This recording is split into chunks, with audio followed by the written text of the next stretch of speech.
구약시대는 그래도 하나님의 심판이 즉각적으로 이루어지는 시대였습니다. 물론 구약시대에도 하나님의 심판이 너무 더디어서 많은 선지자들이 핍박을 받고 순교를 당하고 어려운 일을 당하기도 했습니다. 그래도 구약시대는 하나님의 심판이 생각보다 많이 이루어졌고 또 즉각적으로 이루어질 때도 많았습니다. 그런데 신약에 와서는 어찌 보면 하나님의 심판이 마치 없는 것처럼 너무 더디고 너무 더디어서 하나님의 심판이 언제 있었냐, 이 성경을 통해서만 하나님의 심판이 있지 우리의 삶 속에서는 하나님의 심판을 찾아보기가 쉽지 않을 정도로 이렇게 하나님의 심판이 더딘 것을 봅니다. 그럼에도 불구하고 또 하나님의 이 심판이 즉각적으로 이루어질 때가 있는데 언제냐면 다른 사람은 몰라도 내가 잘못했을 때, 그때는 또 상당히 빠릅니다. 근데 그건 성경적입니다. 왜냐하면 만약 하나님의 사람들이 죄를 짓고도 아무런 재앙도 없고 아무런 어려움도 만나지 않는다면 그는 사생자다 이렇게 말합니다. 즉 하나님의 자녀가 아니다 이렇게 말하는 거죠. 그래서 우리가 잘못하고 하나님께 회초리 맞는 것은 당연한 일입니다. 그래야 정신 바짝 차리거든요. 그런데 어쨌든 세상으로 보면 하나님의 심판이 우리가 너무 구경하기가 힘들 정도로 더디고 너무 더딘 것을 봅니다. 정말 성격 급한 사람들은 천국을 몇 번 왔다 갔다 할 정도로 시간이 오래 걸리고도 또 오래 걸리고 너무 늦어도 너무 늦는 하나님의 심판을 보게 됩니다. 그런데 여러분, 더디다고 없는 것이 아닙니다. 여러분, 화산이 폭발하면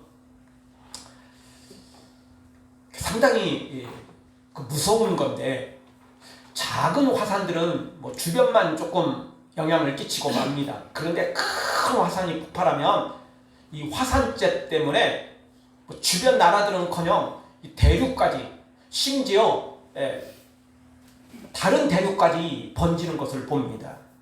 그래서 지금 많은 과학자들은 백두산이 폭발을 했을 때 전 세계적인 재앙이 될 수도 있다, 이렇게 이야기를 하는 사람들이 상당수 있습니다.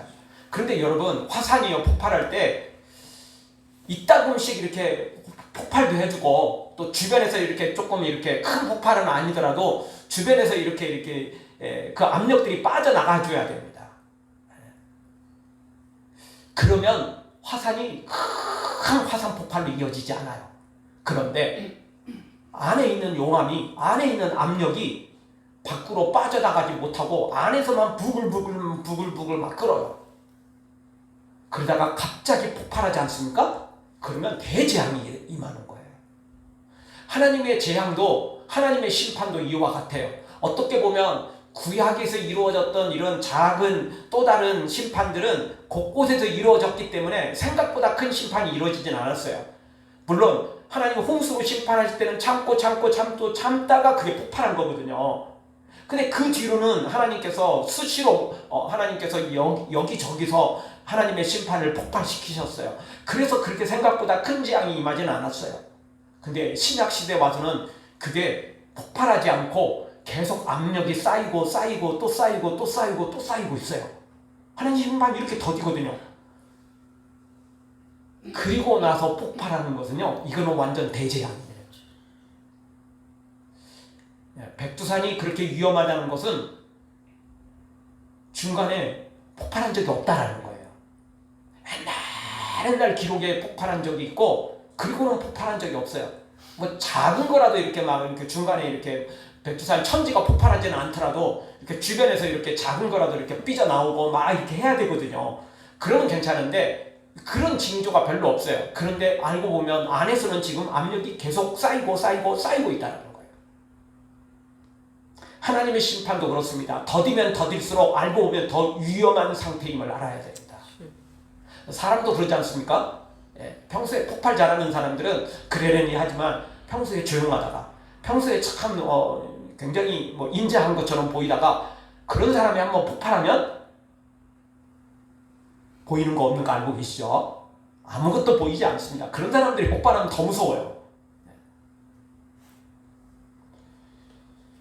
사랑하는 성도 여러분, 하나님의 심판이 더디다고 실망하지 말고, 하나님의 심판이 더디다고 없는 것으로 착각하지 말고, 인내함으로 하나님의 심판 때 우리는 재앙에 들어가는 것이 아니라 하나님의 심판의 한 뒤편에 있는 그 모든 축복을, 그 모든 상급을 다 받아 누리는 축복의 주인공들로 세워지기를 주의 이름으로 축원합니다. 자, 오늘 성경은 바로 그 악인들을 심판하시고 또 의인에게는 복을 주시는 내용을 우리에게 말씀해 주고 있습니다. 우리는 이 앞부분에서 다윗의 그 심판, 다윗이 고난당했고 환난당했는데 반대로 하나님께서 다윗의 원수를 심판하시는 장면을 살펴봤습니다. 그리고 오늘 계속해서 그 다윗 하나님의 심판이 또 이어지고 있습니다. 오늘 첫 번째 하나님의 심판은 어떤 심판입니까? 죽음의 화살이 당겨져 예비되어 있다는 것입니다. 죽음의 화살이 놓여 있는 것만으로도 상당히 위험한데 그 화살이 지금 당겨져 있다는 거예요. 활에 화살을 놓고 당겼어요, 하나님께서. 이렇게 성경은 표현하고 있습니다. 누구에게? 회개하지 않는 자에게. 오늘 성경 12절 13절 한번 읽겠습니다. 다 같이 보겠습니다. 사람이 회개하지 아니하면 그가 그의 칼을 가시며 그의 활을 이미 당겨 예비하셨도다. 죽일 도구를 또한 예비하심이며 그가 만든 화살은 불화살들이로다. 아멘. 회개하지 않으면 하나님이 심판을 하시는데 어떤 것들이 준비되어 있다고요? 칼을 가신대요. 우리 일을 간다, 칼을 간다, 이거 복수하겠다는 거잖아요. 위험한 거거든요. 칼을 갈고 있어요, 하나님께서. 그리고 활을 이미 당기었어요. 활을 옆에 놓은 게 아니고 활을 지금 당기고 있어요. 당기고 있어요. 그래서 하나님께서 지금 없는 것처럼, 심판이 없는 것처럼 더디게 보이는 거예요. 왠 줄 아세요? 여러분, 사격할 때도 똑같고요, 화살을 당길 때도 똑같고, 이때는 숨을 죽여야 돼요. 여러분, 군대 가서 우리 사격 훈련을 하는데요, 사격을 되게 못하는 사람들이 많은데 생각보다. 이유는 너무 긴장도 많이 하고, 그리고 그때 막 긴장하니까 숨을 막 쉬는 거예요. 그러면요, 이 당길 때 숨 쉬면요, 그게 흔들려요. 숨을 딱 멈추고 있어야 돼요. 원래 사격 실력이 좋은 사람들은 뭐 숨 쉬고도 뭐 할 수는 있겠지만, 실력도 없는데 숨까지 쉬어버리면 진짜 대책이 없어져요. 완전히 다른 곳으로 날아가 버렸죠. 숨을 잘 참아야 돼요. 그리고 당겨야 되거든요. 약간의 숨 쉬는 것만으로도 이게 표적이 달라져 버릴 수 있는 거예요. 다른 곳으로 갈 수 있는 거예요. 하나님께서 활을 당겼다. 이게 지금 숨죽이고 있는 거예요. 하나님 숨죽일 필요 없는데, 우리 사람의 입장에서 보면 그런 거예요. 하나님이 숨죽여 있는 것처럼 보이는 거예요. 그러니까 지금 잠잠해요. 근데 잠잠한 게 아니에요. 가장 위험한 순간이라니까요. 여러분, 태풍이 강력하게 불어올 때 제일 바람도 안 불고 잔잔한 곳이 어딘 줄 아세요? 태풍의 눈 한가운데예요. 물론 태풍의 눈은 움직이니까 뭐 어느 곳이든 바람도 불고 그러지만, 사실 가장 안전하게 이동을 하려면 태풍의 눈 한가운데서 같이 뛰면 돼요. 태풍이 움직이는 방향으로 같이 뛰어다니면 바람 하나 안 불어요.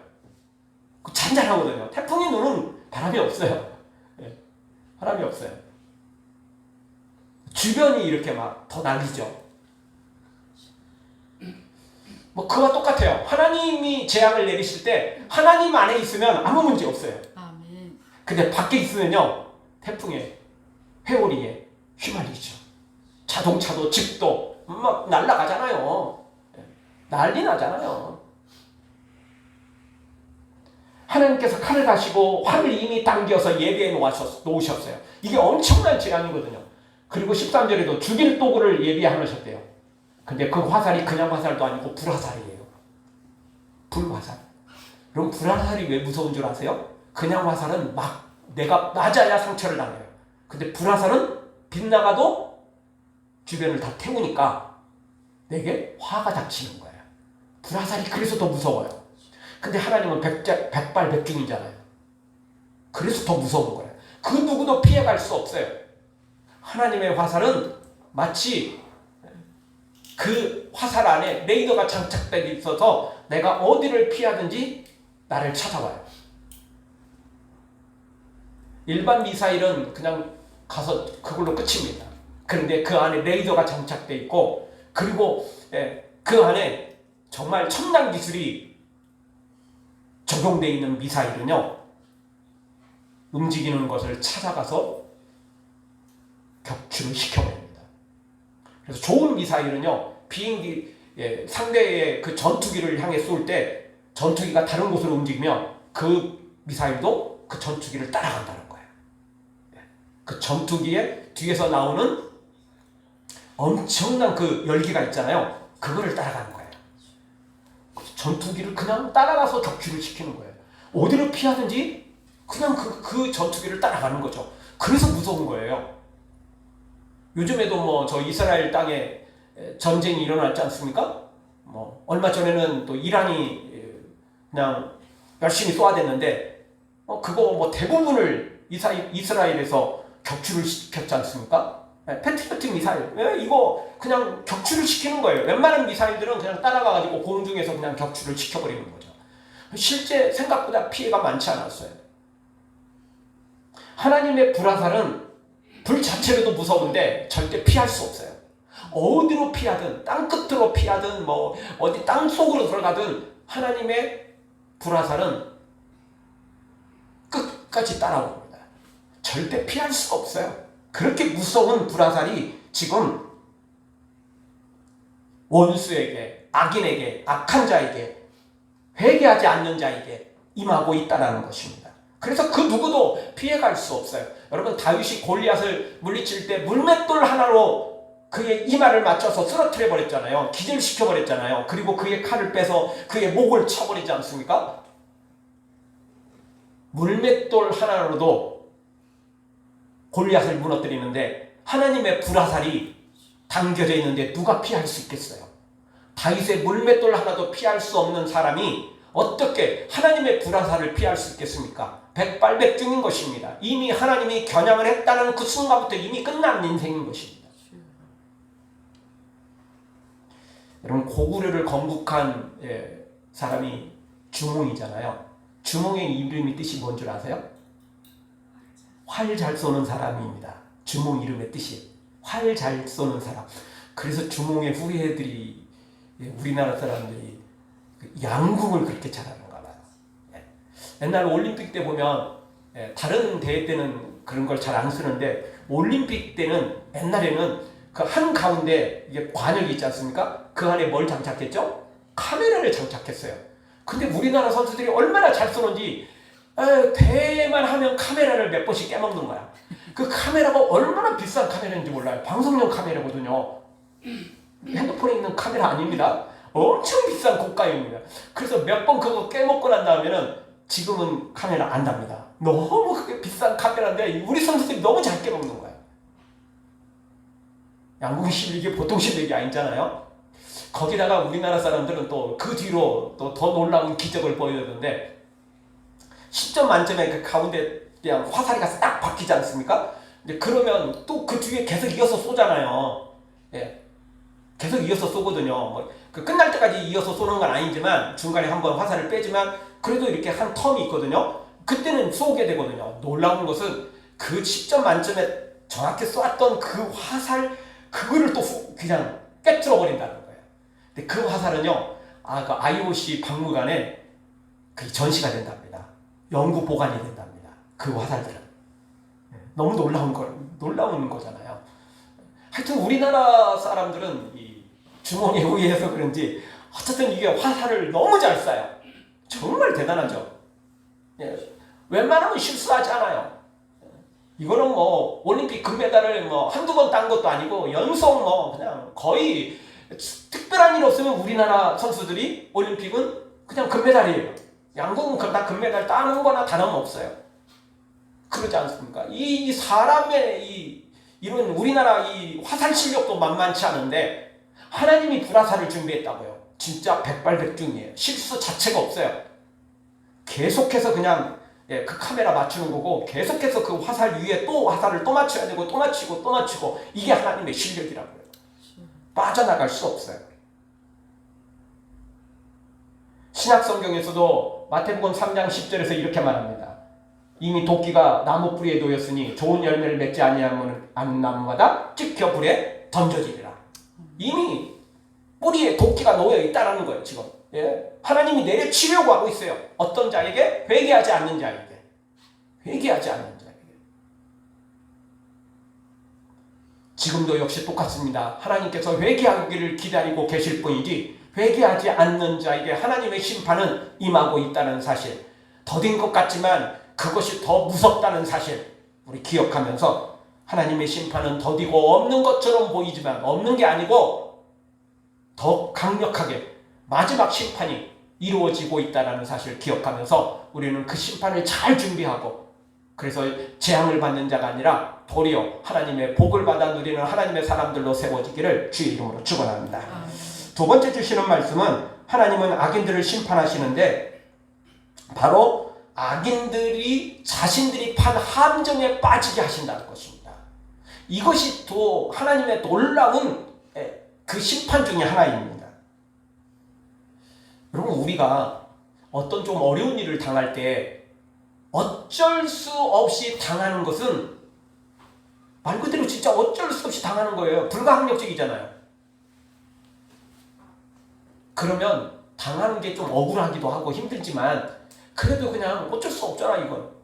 이렇게 하고 담담히 받아들여요. 근데 내가 실수로, 내가 미련하게, 멍청하게 그렇게 실수해서 문제가 생기면 이거는요 더 큰 문제가 생겨요. 자괴감이 생기거든요. 이게요 그냥 어쩔 수 없이 당하는 것보다 훨씬 더 힘들어요. 근데 하나님께서 악인을 심판할 때 뭐 하나님이 힘이 강하니까 그냥 악인을 그냥 꼼짝도 못하게 막 눌러버려 심판을 해버리셔. 물론 이것도 맞아요. 하나님이 강하시니까 당연히 하세요. 근데 하나님은 악인을 가중처벌을 하시는데 그것이 바로 악인의 함정에, 자기 꾀에 자기가 빠지게 만드는 거예요. 그러면 더 힘들어요. 더 힘든 거죠. 악인들은 항상 다른 사람을 사기쳤고 다른 사람들을 등쳐먹고 이러면서 살았는데 자기가 지금 당하니까 얼마나 억울하겠어요. 하나님이 그렇게 악인을 심판하시는 것입니다. 악인들의 특징은요 진짜 스스로 노력해서 얻기보다는 다른 사람 등쳐먹고 다른 사람 걸 사기치고 다른 사람 걸 빼앗는 걸 훨씬 더 좋아합니다. 성경에서 악인이라고 말할 때는 바로 그런 아주 심한 악인들을 가리키는 것입니다. 모든 사람이 다 악인이지만 성경에서 말하는 악인들은 그렇게 큰 악인들을 대체적으로 말합니다.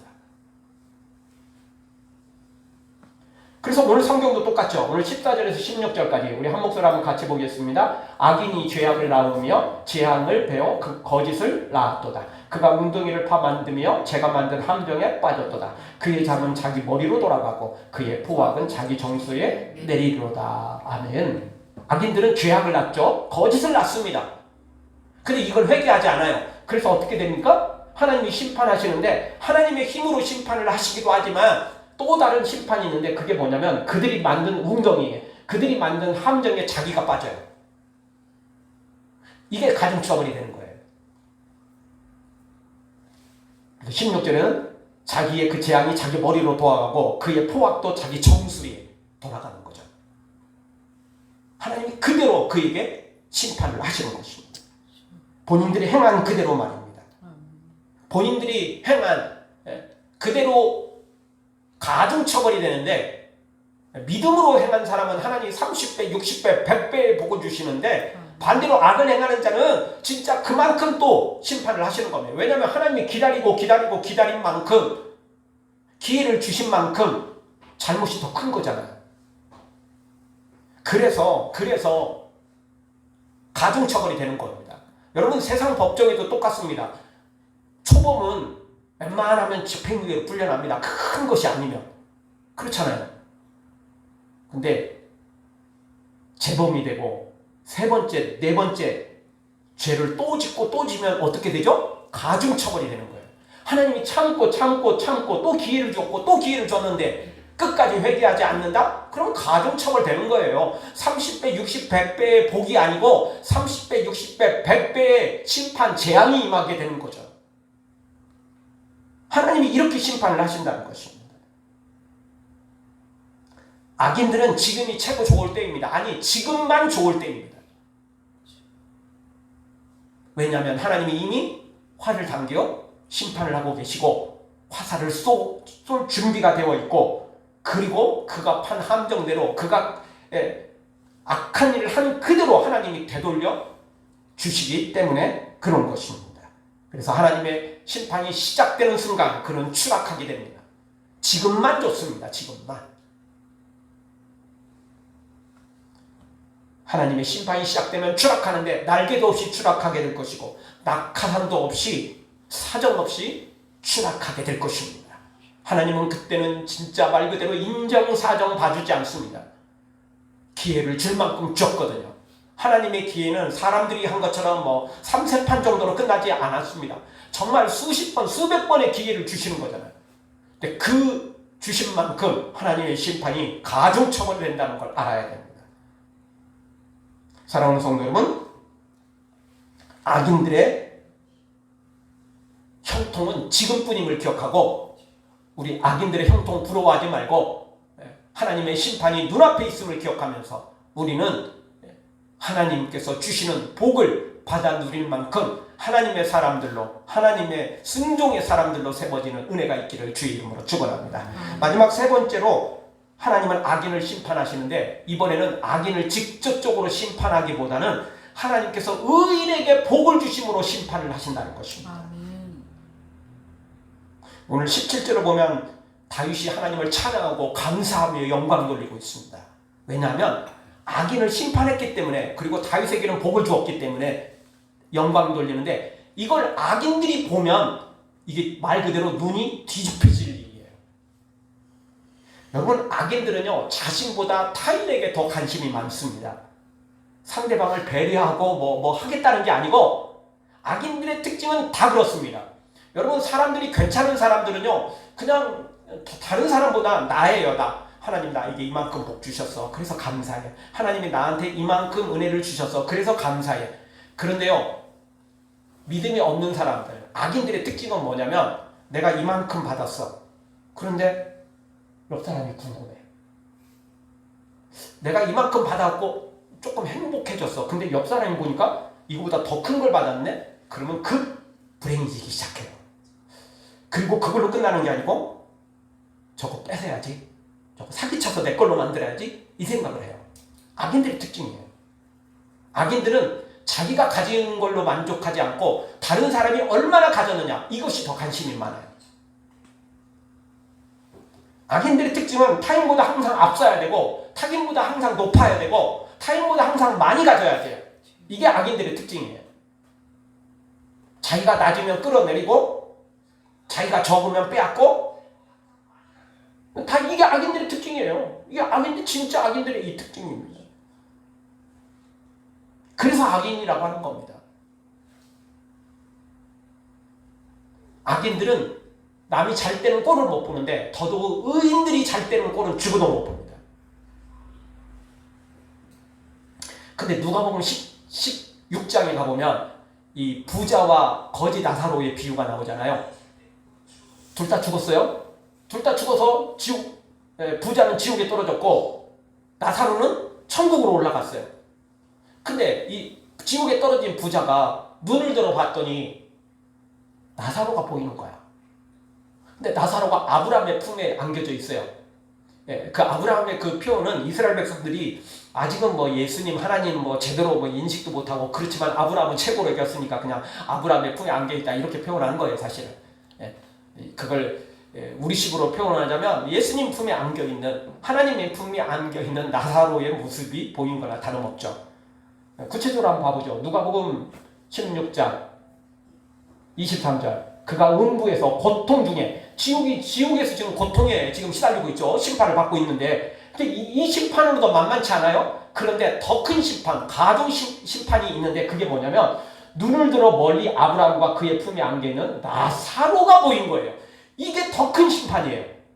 이 자체로도 심판이거든요. 지옥에 고통받는 것도 심판이에요. 근데 이거보다 더 큰 심판이 있는데 그건 뭐냐면 나사로가 그것도 자기하고 친구거나 자기거나 동급이거나 뭐 이러면 그나마 괜찮은데 자기 집 앞에서 거짓 노릇, 진짜 자기 집 앞에서 나가는 먹지도 않는 버리는 음식 먹고 있는 그 나사로가 천국에 있는 거니까 이러면 눈이 뒤집혀져 버리는 거예요. 이 부자에게는 이 두 번째 심판이 어떻게 보면 더 큰 심판일 수 있어요. 이거는 상상할 수 없는 심판이에요. 이거는요, 지옥의 그 고통이 가중, 100배, 1000배, 10,000배 가중되는 심판이 되는 거죠. 그래서 하나님께서 이 누가복음 16장에서는 그렇게 표현한 거잖아요. 천국에서는 지옥을 볼 수 없는데 지옥에서는 천국을 볼 수 있는 걸로 그렇게 지금 소개되고 있잖아요. 악인들은 자신이 그냥 당하는 거, 가진 거, 뭐, 이거로 만족하지 않고 주변이 더 중요하거든요. 근데 지옥에 떨어져서 너도 나도 다 고통받고 있으니까 야, 어쩔 수 없다. 야. 우리는 죄를 졌고 악인이어서 심판받는 건데 뭐 어쩔 수 없지 뭐. 그러고 포기하고 있으려고 하는데 천국이 보이는 거야. 그러니까 누가 봐도 자기보다 권력도 많고 누가 봐도 자기보다 돈도 많고 누가 봐도 자기보다 똑똑한 놈들이 천국에 가 있으면 그나마 뭐 어쩔 수 없지 뭐. 원래 그놈 능력자였어. 내가 아무리 길을 써도 그놈 이기기 어려웠었는데 참. 이렇게 하면 그나마 포기라도 되지. 근데 누가 가 있어요? 거지가 가 있잖아요. 자기 집 그것도 대문 앞에 멀리 이웃 동네 거지도 뭐 그럴 텐데 자기 집 앞에 있던 그 거지가 천국에 가 있거든요. 그러니 얼마나 속이 뒤집혀지겠어요. 하나님이 이 가중 처벌을 하고 계시는 거예요. 하나님께서 악인들의 심판으로 끝내지 않고 의인들에게 복을 주심으로. 근데 의인들은 이 땅에 있을 때 그 악인들에게 핍박받던 사람들이었거든요. 그 악인들에게 엄청난 손해를 본 사람들이었거든요. 그 악인들 때문에 의인들이 얼마나 고통받았습니까? 그래서 세상에서는 이 악인들 입장에서 보면 그 의인들이 교회 다니는 사람들이 자신들의 밥이었어요. 미련하고 멍청했거든요. 자기 같으면 뺨 한 대 때리면 막 2대, 3대, 100대, 1000대도 때릴 텐데 이놈들은 뭐 이쪽 뺨 때면 이쪽도 대라고 그랬다고 뭐 그렇게 말하는 놈들이니까 이게 자기들 보면 자기들이 악인들 입장에서 보면 교회 다니는 사람, 믿음 있는 사람 참 미련하고 불쌍해 보이는 거예요. 그래서 마음껏 왕따시키고 갑질을 해댔거든요. 그런데 지옥에 떨어져서 보니까 자기한테 맨날 당하던 놈들이 천국에 있는 거야. 그러니 속이 뒤집어지게 그러지 않겠어요? 이게 가중처벌이에요. 하나님이 이 가중처벌을 하시는 거예요. 악인은 악인대로 자기의 죄에 다 하나님이 기다린 만큼 참은 만큼 심판을 다 받는데 그걸로 끝나지 않고 하나님이 의인들의 복 주시는 것을 그대로 보여주심으로 악인들에게 더 큰 심판을 허락하신다는 것입니다. 여러분 우리가 차를 타고 갈 때 뭐 명절이나 또는 뭐 공휴일이나 뭐 이럴 때 우리가 차를 타고 가다 보면 굉장히 밀리죠. 주차장이나 다름없죠. 근데 가는 길도 주차장, 반대편 오는 길도 주차장. 내가 시골을 간다? 뭐 가는 길도 주차장, 서울로 올라가는 길도 주차장. 그러면 어쩔 수 없이 포기하고 가요. 그냥 오늘은 다 이리 가나 저리 가나 다 주차장이구나. 마음 푹 내려놓고 가. 근데 내가 가는 길은 주차장이야. 그런데 올라오는 길 이거는 막 쌩쌩 달려. 그러면 우리 상대적으로 어떻죠? 더 스트레스를 받아요. 그냥 오는 길이나 가는 길이나 이쪽이나 저쪽이나 다 똑같으면 그냥 어쩔 수 없이 그런 모양이다. 그냥 포기하게 되고 그냥 받아들여요. 그런데 내가 가는 길은 주차장인데 저쪽 길은 그냥 쉥쉥 달려. 그러면 상대적으로 더 스트레스가 받고 더 짜증나고 돌아가 버려. 근데 돌아갈 수 있는 사람은 그나마 또 괜찮아. 돌아갈 수 없는 사람 있잖아요. 어쩔 수 없이 가야만 되는 사람이 이거는 정말 어떻게 해볼 수 없어. 지옥도 똑같아요. 아니 뭐 인제라도 회개해서 나 천국 갈까? 기회가 있으면 그래도 괜찮잖아요. 근데 어쩔 수 없이 가야 돼요. 지옥은 한 번 떨어지면 바꿀 수 없거든요. 여기서는 회개할 수 있지만 지옥에서는 회개를 못 하잖아요. 지옥에서는 안 되잖아요. 기회가 없잖아요.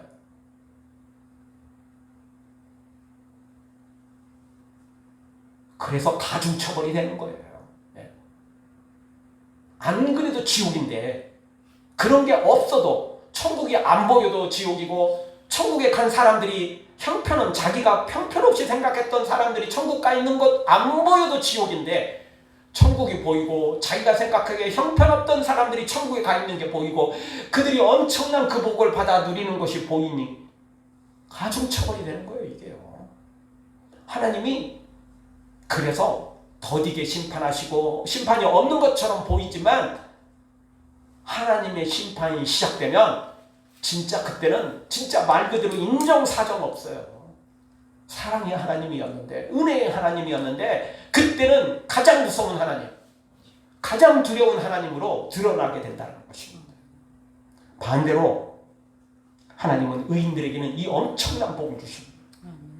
상상할 수 없는 복을 주시죠.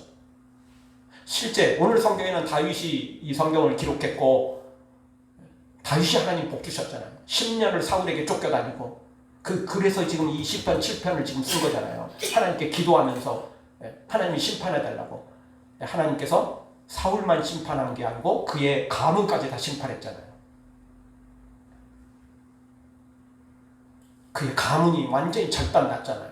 반대로 다윗은 하나님이 왕으로 세우실 뿐만 아니라 다윗의 자자손손 왕위로 이어갈 수 있도록 왕권을 개성할 수 있도록 하나님이 약속해 주셨잖아요. 그리고 심지어 예수님까지 다윗의 후손에서 나오셨잖아요. 엄청난 복을 주셨잖아요. 그리고 다윗의 왕권은 천국의 왕권까지 이어지는 걸로 성경에 표현되고 있거든요. 실제로 피로 이어진 거라고 말하기는 어렵지만 어쨌든 그 왕권이 천국의 왕권까지 이어지는 걸로 이렇게 비유가 될 만큼 다윗에게는 상상할 수 없는 복을 주신 것입니다.